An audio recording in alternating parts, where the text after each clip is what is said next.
Hi, this is Reverend Dr. Nadine Rosechild-Sullivan, reading to you a selection from my book, Passing the Baton, Birth Control, Precondition of the Liberation of Women. And I'm starting on page 89. And this is called The Trimester Approach to the Female Citizen's Right to Privacy, with an asterisk on the word female. The Supreme Court ruled in Roe v. Wade that while paternal rights do belong to fathers after birth, early pregnancy is not the place for fathers' rights, because the physical rigors of pregnancy are borne on one side of the sex divide only, and no matter how involved or sympathetic, not on the other. In the first few weeks or months, the decision to carry or to terminate a new pregnancy must be in the hands of the individual woman or girl, the person with the uterus, as it is she alone, if a human newborn is to result, that must play host throughout the developmental process and go through the processes of labor and delivery.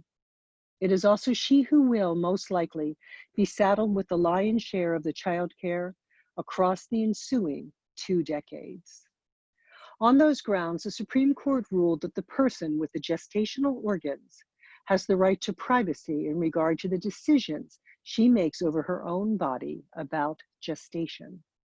To be blunt, in the non-medical creation of a child, the person with sperm has an orgasm and may, if he deigns, contribute financially and or emotionally.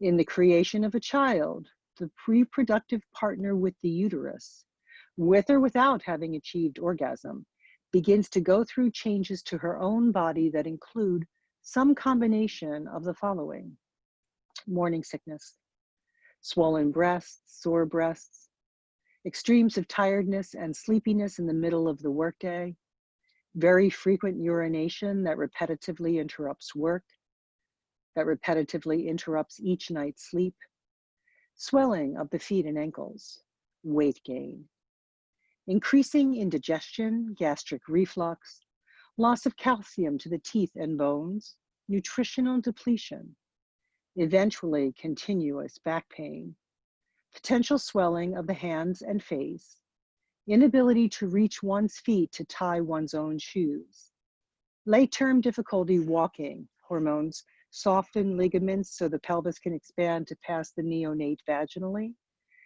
and more seriously, if things do not go so well, gestational diabetes, hypertension and or preeclampsia, and finally, labor, lasting anywhere from 2 to 72 or more hours, and or cesarean section, planned or emergency, with its post-operative recovery and permanent stretch marks. I know experientially that at some level, each time a woman carries and delivers, she takes some risk to her own life. In the realm of civil rights, of citizens' rights in a secular democracy, forced maternity is not something that we can rightly demand of any woman. And I'm moving to page 99. And this section is called Risks of Pregnancy versus Risks of Abortion. In the case of an unwanted pregnancy, no one outside of that woman can demand that because she had sex, voluntary or involuntary, and there was a failure of contraception, attempted or not attempted, she must try to carry to term. The ways in which pregnancy takes over the host's body and the real risks of medical complications it carries do mandate the woman's right to privacy in this decision. Even in the US, the maternal death rate is 18.5 deaths per 100,000 live births. We're not in a good place in the stats of developed countries with maternal mortality or fetal mortality rates. We're not good. So 18.5 deaths per 100,000 live births, with an ongoing racial disparity, unchanged across the last half century, of African American to white women at 3.4 to 4.0. And globally, 800 women die every day from pregnancy or childbirth related causes. According to the United Nations Population Fund, this is equivalent to about 1 woman every 2 minutes. And for every woman who dies, 20 or 30 encounter complications with serious or long-lasting consequences.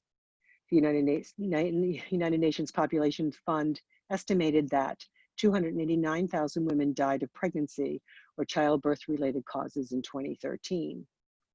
Abortion also has risks, but legal abortion is actually far safer than childbirth and delivery, and spares the unwilling host months and months of the gestational process and an unwanted child to care for the whole of a childhood, or to give away and wonder about. Statistically, legal induced abortion is markedly safer than childbirth. In the US, the mortality rate related to induced abortion was 0.6 deaths per 100,000 abortions. That's less than 1, 0.6, compared to 18.5. The risk of death associated with childbirth is approximately 14 times higher than that with legal abortion. On the other hand, when we make abortions illegal, we make it unsafe. According to the World Health Organization, every 8 minutes, a woman in a developing nation will die of complications arising from an unsafe abortion. An unsafe abortion is defined as a procedure for terminating an unintended pregnancy carried out either by persons lacking the necessary skills or in an environment that does not conform to minimal medical standards, or both. And every year worldwide, about 42 million women with unintended pregnancies choose abortion. And nearly half of these procedures, 20 million, are unsafe. Some 68,000 women die of unsafe abortion annually, making it one of the leading causes of maternal mortality, 13%. Of the women who survive unsafe abortion, 5 million will suffer long-term health complications. Unsafe abortion is thus a pressing issue. Both of the primary methods for preventing unsafe abortion, less restrictive abortion laws, and greater contraceptive use, face social, religious, and political obstacles, particularly in developing nations where most unsafe abortions occur at 97%. Even where these obstacles are overcome, women and healthcare providers need to be educated about contraception and the availability of legal and safe abortion. And women need better access to safe abortion and post-abortion services. Otherwise, desperate women facing the financial burdens and social stigma of unintended pregnancy and believing that they have no other options will continue to risk their lives by undergoing unsafe abortions. But even with unsafe abortion, 68,000 maternal deaths annually is less than the 289,000 deaths attributed to pregnancy or childbirth-related causes. Pregnancy itself is risky and physically costly, as is childcare and child rearing to majority or to adulthood. And the US Supreme Court found that a woman has a right to privately make her own decision autonomously in the first trimester about whether or not to take that risk with her body and to pay that price with the trajectory of her life. And the cost to already born women and girls of having no autonomy over their own lives and reproduction, or of being forced to seek unsafe rather than safe abortions, is untenable. I am moving ahead. On page 104, I write, prohibiting abortion does not actually decrease abortion. That's a statistical fact. Prohibiting it does not make it go down in frequency. It only increases the number of unsafe, illegal abortions. Permitting abortion does not actually increase abortion. It only increases the number of safe abortions. And on page 105, whatever one's theology, this secular pluralistic democracy, the United States was founded as a secular pluralistic democracy where the government could not establish religion. It couldn't prohibit it, but it also cannot establish it. Whatever one's theology, This secular pluralistic democracy was founded on the idea that this nation state cannot establish a religion, cannot mandate all citizens to follow one religion, even Christianity. Thus, the court ruled that the potential life does not have a right to be made, especially in the first trimester and later if there is a medical defect in the child or a threat to the life of the potential mother-to-be. It ruled that women and girls have the right to choose whether or not to allow a pregnancy to progress in their bodies and whether or not to have and raise a child.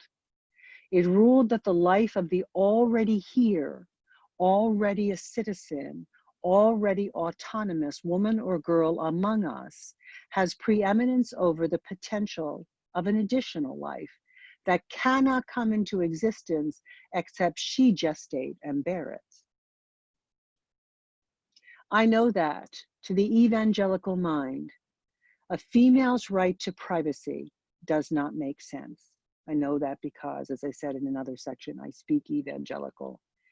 I spent 20 some years in evangelicalism. Women are believed to be created after Adam and for a different purpose. Evangelical theology holds that Adam was created first to serve God and that Eve was created later, and along with messing up and bringing sin into the world, she was created not to serve God, but to serve Adam.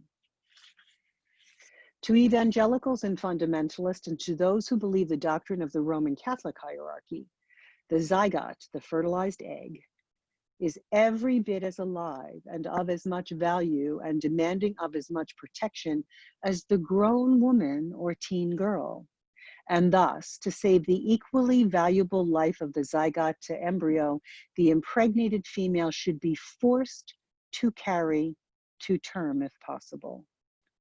To the fundamentalist religious mind, emergency contraception, which is not an abortifacient, and all forms of abortion at all developmental stages should be illegal and inaccessible, and whatever happens, as long as the women and girls cannot choose, will be God's will.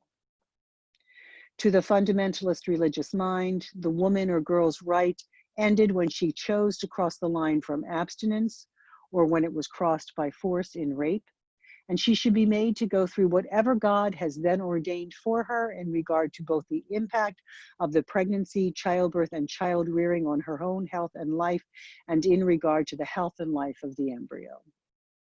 To the fundamentalist religious mind, even if the embryo is deformed, neither she nor her doctor should have any right to hurry the termination of the pregnancy or to shorten the duration of the lifespan of the seriously ill fetus. If bringing the embryo or fetus to term will cause it to suffer, that is the will of God. If the woman or girl's life is ruined, that also is the will of God, and to be born with as much grace as possible for the sake of her own eternal soul. But the United States is not a theocracy, and Christianity is not the state religion. It is historical error to claim that the founders intended the US to be a Christian nation. In actuality, they founded a religiously pluralistic society in which everyone has the right to follow their own conscience, and the state does not have the right to prohibit the free exercise of religion, but neither may it oppose or establish any religion upon the populace at large. They did this because many of them were fleeing religious persecution for the kind of Christianity they were opting into or the kind of theology they themselves believed. But nevertheless, the US may not establish a religion, and that includes a religious theology about the rights of a zygote or an embryo. In the US constitutionally, the theological belief in the ensoulment of the fertilized ovum, the zygote, is not enforceable because it is a theological postulate, not a demonstrable scientific fact. It's a tenet of faith within certain sects of Christianity. It is not the idea that this fertilized ovum has a soul, is a theology, is a religious belief, not a demonstrable scientific fact.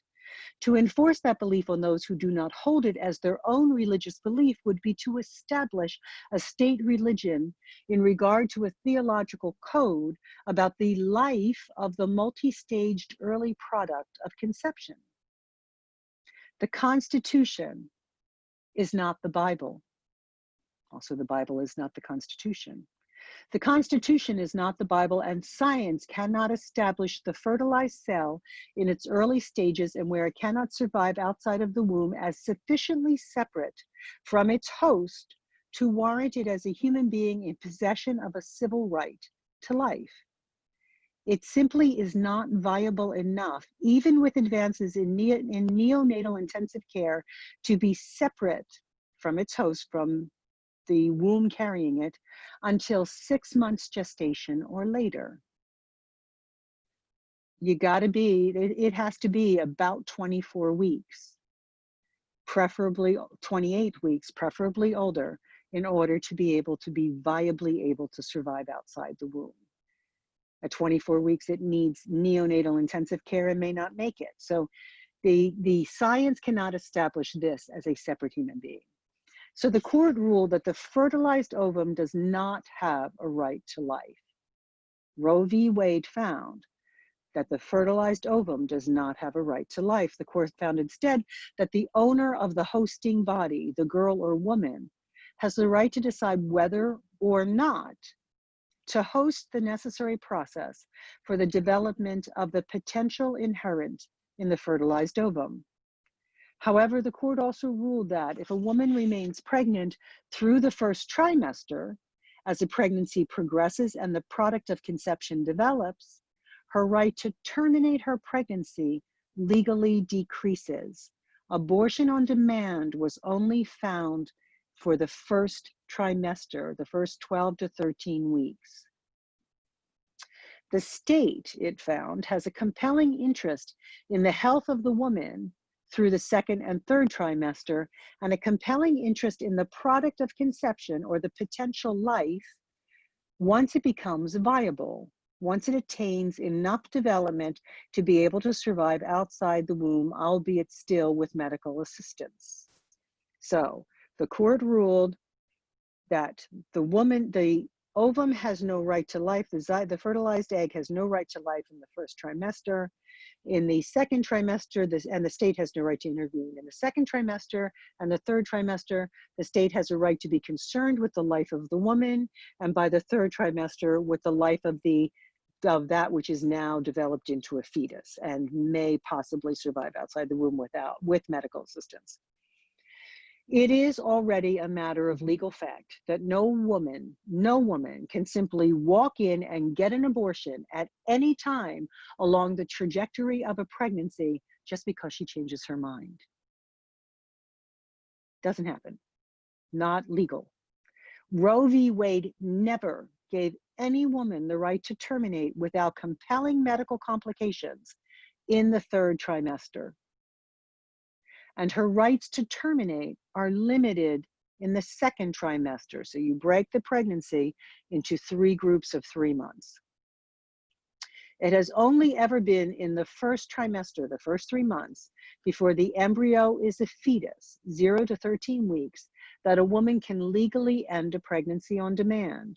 The right to terminate a pregnancy, as stipulated by the U.S. Supreme Court in Roe v. Wade 410 U.S. 113, 1973, is only available on demand in the initial stages of a pregnancy.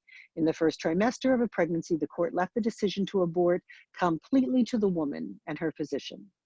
As stated, the court made this ruling based on the girl's or woman's citizenship right to privacy.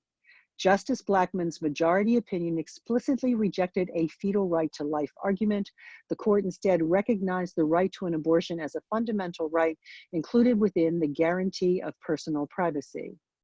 While acknowledgments that the right to abortion was not limited Justice Blackmun, speaking for the court, created a trimester framework to balance the fundamental right to abortion with the government's two legitimate interests, protecting the mother's health and protecting the potentiality of human life.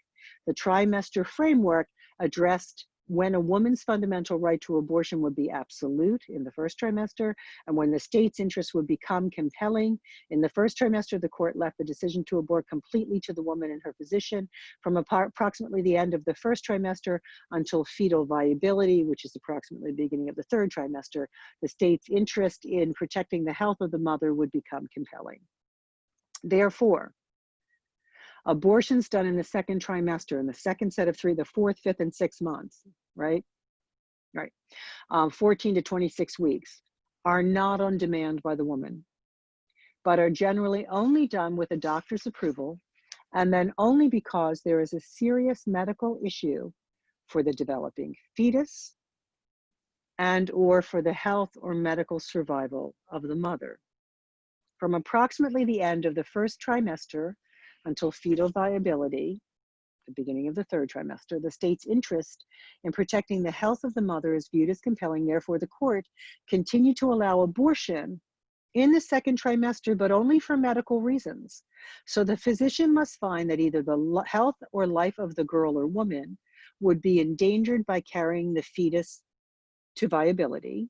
In other words, she will die if she still stays pregnant, or she would be seriously compromised. She's got something going on. Maybe her heart will be damaged, something like that, right? Something that compromises her health in the long term. Or the physician must find serious disease of the fetus before a second trimester pregnancy can be legally terminated. So if something is wrong with the fetus, and that is found often in that second trimester, if it's going to be found.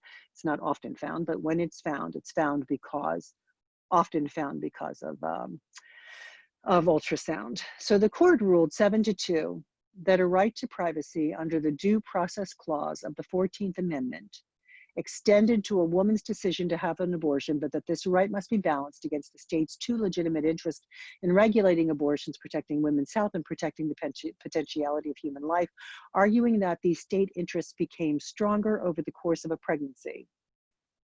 The court resolved this balancing test by tying state regulation of abortion to the third trimester of pregnancy.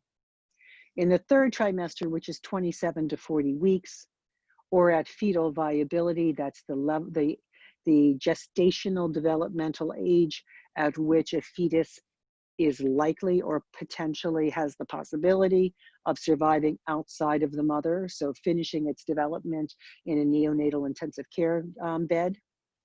So in the third trimester, 27 to 40 weeks, or at fetal viability, the state's interest in the potential life of the now viable with medical assistance fetus is viewed as compelling, and the state can regulate abortion to protect that potential life. At that point, the third trimester, the state can even forbid abortion so long as it makes an exception to preserve the life or health of the mother, which is to say that in the third trimester, or after 23 or 24 weeks, the only abortion that is legal is one of absolute medical necessity. Whether or not a woman could access a third trimester abortion illegally, accessing a third trimester abortion legally is a rare exception. It is also comparatively far more expensive and done only for compelling medical reasons. The state has claimed a compelling interest in protecting the life of a late-term fetus that could, with neonatal intensive care intervention, survive outside of the womb. The rare, minute number of third trimester abortions that do happen in this country happen in one of very limited locations, happen on people's private dollar and are very expensive, and also are happening only because upon ultrasound it's clear that this fetus will not survive outside the womb, is compromised in such a way that it's going to suffer terribly if it's brought to term, or that kind of thing. And to save the life of the mother, they would deliver a healthy fetus, not abort a healthy fetus. Sometimes a woman wants very much to be pregnant, then finds that the fetus she is carrying will not become viable and or will suffer greatly if born. Some of the tests that determine genetic diseases cannot be administered until the mid-second trimester or later. Patients coming in for very late abortion, over 26 weeks gestation, are almost always seeking services for termination of a desired pregnancy. If you've carried that long, if you didn't choose to abort in the first trimester and you went through the second trimester, anybody coming in at that stage has a desired pregnancy that has developed serious complications. Like sometimes there's no brain, when they're on ultrasound, there are things. This usually means the discovery of a catastrophic fetal anomaly, something wrong with the fetus, or genetic disorder that guarantees death, suffering, or serious disability for the baby that would be delivered if the pregnancy were to continue to term. In these cases, Roe v. Wade intended to allow the patient and her doctor to proceed. As stated before, in the case where a fetus has reached viability and the mother's life is in jeopardy, the fetus would be delivered early by cesarean section and treated in neonatal intensive care in the hope that both mother and child will survive. Briefly, one of my daughters, when she reached the window of 6 months of pregnancy, when she reached 28 weeks of gestation, she was carrying twins and she developed preeclampsia. Her blood pressure shot through the roof. She got swollen. There were all sorts of medical things going on. There were cardiologists and pulmonologists and a lot of people being called in, and they put her, she went to her obstetrical appointment. They threw her into the hospital immediately. They kept her in for about a week. They were trying to figure this and that. They were pumping her full of things to develop the baby's lungs and pumping her full of things they were giving her heparin and steroids and just going into high gear. And they were telling her maybe we can, they were talking to her about keeping her on bed rest for the rest of the pregnancy, if they could get her blood pressure down, if they could get her preeclampsia under control. And then on the other hand, they were prepping her for surgery. And, she was sitting there very torn up and very like, I don't, know which of these two I want. And I'm like, we're just going to focus and believe for you to be healthy and the babies to be healthy and, and stand, we're going to do what the science says and do what the doctor thinks and do our best. But, this was a situation in which, and so she was in for about a week. And then a doctor walked into the room and he said, and I quote, because this is burned in my memory as a mother sitting there in the room when this happened. He walked in and he said, "I have reviewed the global literature in the field, and it has not been found to be of benefit to keep a woman in your condition pregnant 1 minute longer. Furthermore, it has never been tried with multiples. Therefore," and he made some excuse about having one NICU bed in the hospital that she was in. He said, "Therefore, we're putting you in an ambulance and we're transferring you to this other hospital that has 2 NICU beds." They were also the preeminent world-class NICU in the region. And he said, "And you're having these babies tonight." So that was 3 o'clock in the afternoon. I got in the front of the ambulance. She got in the back. We went down the street to the other hospital, and she was delivered at 10 minutes of 9. The twins were 29 weeks gestation. They were 3 pounds 2 ounces and 2 pounds 9 ounces. They were lifted out a minute or whatever apart. And they thankfully breathed on their own, in part because of the steroids that they'd been getting intravenously through her for a week. But they did breathe on their own. They were rushed off to neonatal intensive care, where they spent the next 6 weeks of their lives. And we were not even allowed to touch them for any number of weeks. And, there was just they were on all sorts of, monitors and tubes. The one would stop breathing. He'd set off the monitors. They'd have to come wave at him to make him inhale again or get ready to give him oxygen. They could not. They were too undeveloped to have a sucking reflex. They were being fed through tubes or a tube. They were, being watched for brain bleeds. Thankfully, they did really well. They went home and they were 11 weeks premature. They went home at 6 weeks, and they went home on monitors and just the whole thing. And they're lovely and they're wonderful and they're fine and they're 12. But to save her life, they needed to come out then. No one aborted them. And if she had not wanted them, she did. She wanted them very much. She loves them very much now. We all love them. They are well-loved children. But if she had not, she couldn't, and her life was at risk. These were healthy fetuses at the window of fetal viability. They were very, very premature. There was a chance they wouldn't make it. There were a few preemies in the nursery who were even younger, who were very touch and go, and there were some babies that were in there for a very long time. But they were fetuses, not embryos. They weren't zygotes anymore, and they weren't embryos. They were fetuses. They were at the window of viability, and with intensive care, they lived. Had they been born at home, had they been born in a field in a third world country or wherever, in a house in a third world country without hospitalization, without neonatal intensive care, the probability, they wouldn't have lived. They couldn't have been fed, right? They couldn't even have been fed. And so they were at that window, but everything was done to save their lives. And if she had not wanted them, she could have put them up for adoption. They would have gone into foster care, or they would have gone into whatever that system would have taken over.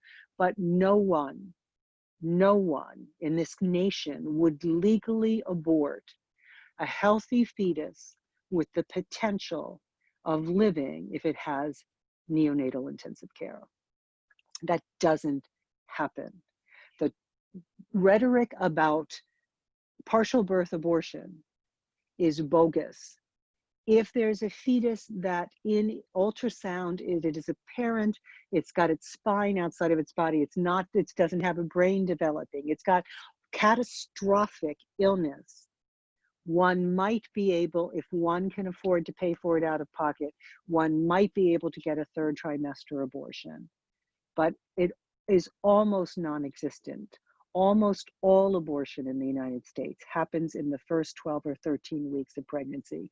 In the first 8 weeks of pregnancy, it can be a matter of taking some pills.